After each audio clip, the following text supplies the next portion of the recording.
Shalom saudara yang terkasih dalam Tuhan, kembali lagi dalam renungan tekad, temukan kebenaran Allah yang dahsyat. Mari saudara-saudara kita bersatu di dalam doa.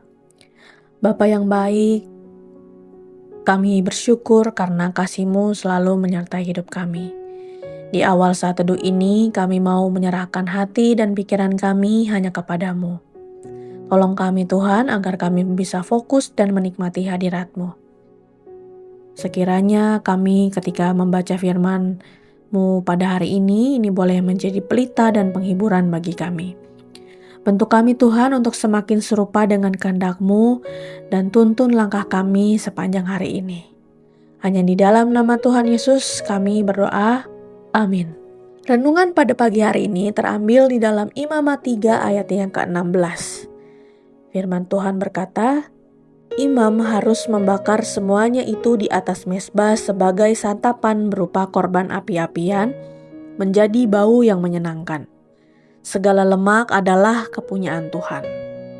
Saudara-saudara yang dikasihi Tuhan, bayangkan seseorang yang sangat mengasihi Anda.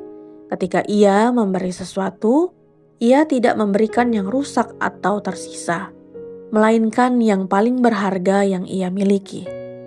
Sebaliknya, bagaimana perasaan Anda jika yang diberi hanyalah sisa? Apa yang tidak lagi dibutuhkan? Tanpa disadari, itulah yang sering terjadi dalam relasi manusia dengan Tuhan. Kita memberi, tetapi seringkali bukan yang terbaik. Di ayat ini bukan sekedar peraturan tentang korban, tetapi cermin yang menyingkapkan isi hati manusia.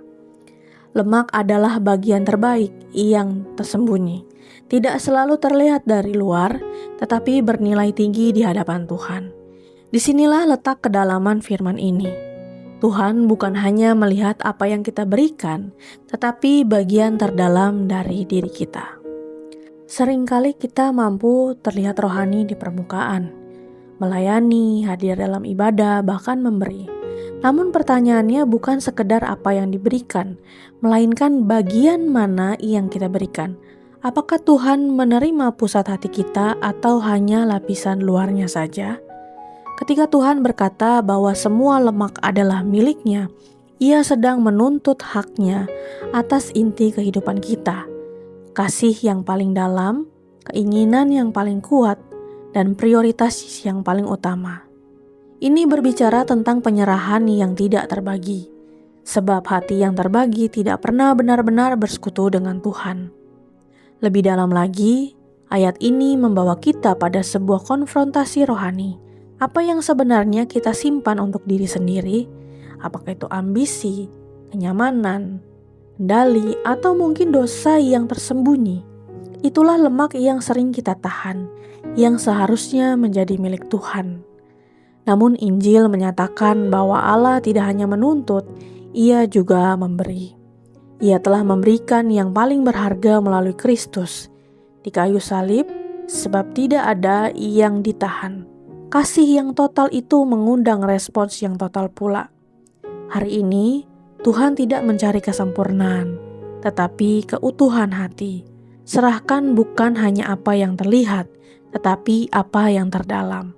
Sebab ketika bagian terbaik dari hati kita menjadi milik Tuhan, disitulah hidup dipulihkan, dimurnikan, dan dipenuhi oleh hadirat-Nya.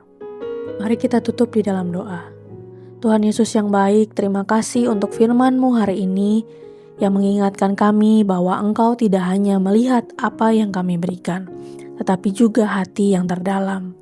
Ajarilah kami Tuhan untuk tidak memberikan sisa hidup kami kepadamu, melainkan bagian yang terbaik, yaitu kasih kami, waktu, pikiran, dan seluruh hati kami.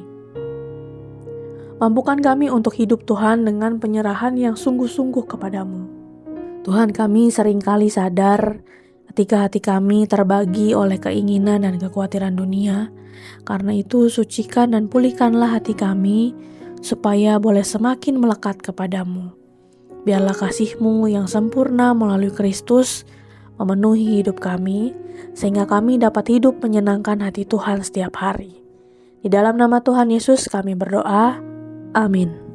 Saudara yang terkasih, Jika saudara memiliki pokok-pokok doa yang dapat dibagikan kepada kami untuk kami doakan, saudara-saudara bisa mengisi pada link deskripsi dari tayangan ini atau men-scan barcode yang ada di tayangan ini.